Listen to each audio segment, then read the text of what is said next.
రాష్ట్రంలో సంక్షేమానికి పుట్టినలుగా తెలుగుదేశం పార్టీయేనని శృంగవరపుకోట నియోజకవర్గం ఎన్డీఏ కూటమి ఎమ్మెల్యే అభ్యర్థి కోళ్ల లలిత కుమారి, విశాఖ ఎంపీ అభ్యర్థి శ్రీభరత్ సతీమణి తేజస్వినిలు అన్నారు.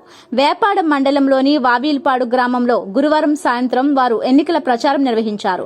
ఈ సందర్భంగా రాష్ట్రంలో రానున్నది ఎన్డీఏ కూటమియేనని, ప్రస్తుత అధికార పార్టీ సైకోలా వ్యవహరించి రాష్ట్రాన్ని సర్వనాశనం చేసి దోచుకుని మరలా అధికారం కోసం వెంపర్లాడుతున్నారని, అలాంటి వారికి తగిన బుద్ధి చెప్పే రోజులు దగ్గర పడ్డాయని, మే 13న జరిగే సార్వత్రిక ఎన్నికల్లో తమ అమూల్యమైన ఓట్లను సైకిల్ గుర్తుపై వేసి అత్యధిక మెజారిటీ ఇవ్వాలని, అలాగే రాష్ట్రాన్ని అభివృద్ధి చేసే దిశగా అందరూ సహకరించాలని కోరారు.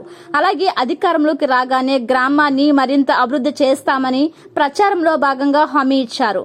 ఈ కార్యక్రమంలో గ్రామ మాజీ సర్పంచ్ గండి చినవెంకటరామయ్య, టీడీపీ నాయకులు గోగాడ జగన్నాథం నాయుడు, గుంటుపల్లి దేముడు నాయుడు తదితరులు పాల్గొన్నారు.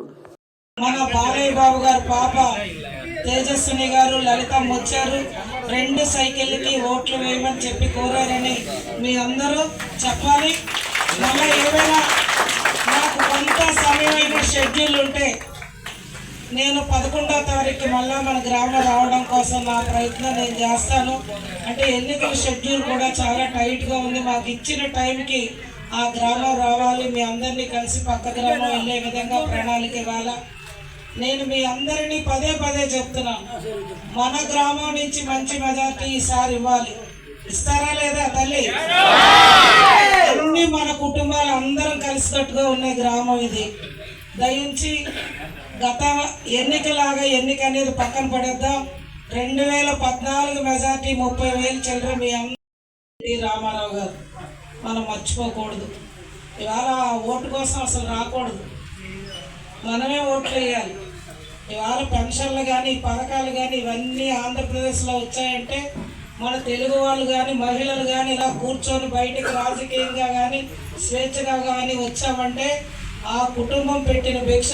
అవునా కాదా? ఇక్కడ అవునా కాదా? ఎందుకు రావాలా? ఓట్లు అడగాల ఆ కుటుంబం? ఇది ఒక్కటే గ్రహించండి.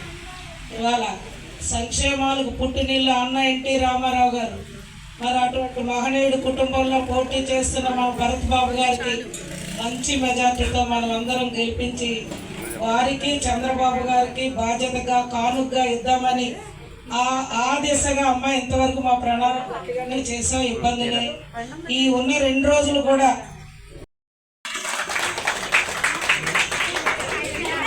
మన ఎంపీ అభ్యర్థి శ్రీభరత్ గారికి వస్తే నేను చెప్పడం, నేను ఆయన భార్యని చెప్పడం కాదండి. 2 months నేను ఆయన భార్యని చెప్పడం కాదు, కానీ ఆయన చాలా నిజాయితీపరుడు మనిషి, చాలా కృషి చేసే మనిషి. మనకి దేవుడు అన్ని ఇచ్చారు. మనం సంవత్సరాల నుంచి ఇక్కడే విశాఖలో ఉంటున్నారు, అంతా తిరిగారు. మీ సమస్యలు అన్ని తెలుసు ఆయనకి. మేనిఫెస్టోలో కూడా మీరు ఒకసారి చదివితే పాంఫ్లెట్స్ లో ఇక్కడ 1,00,000 కన్నా ఉద్యోగాలు తేడా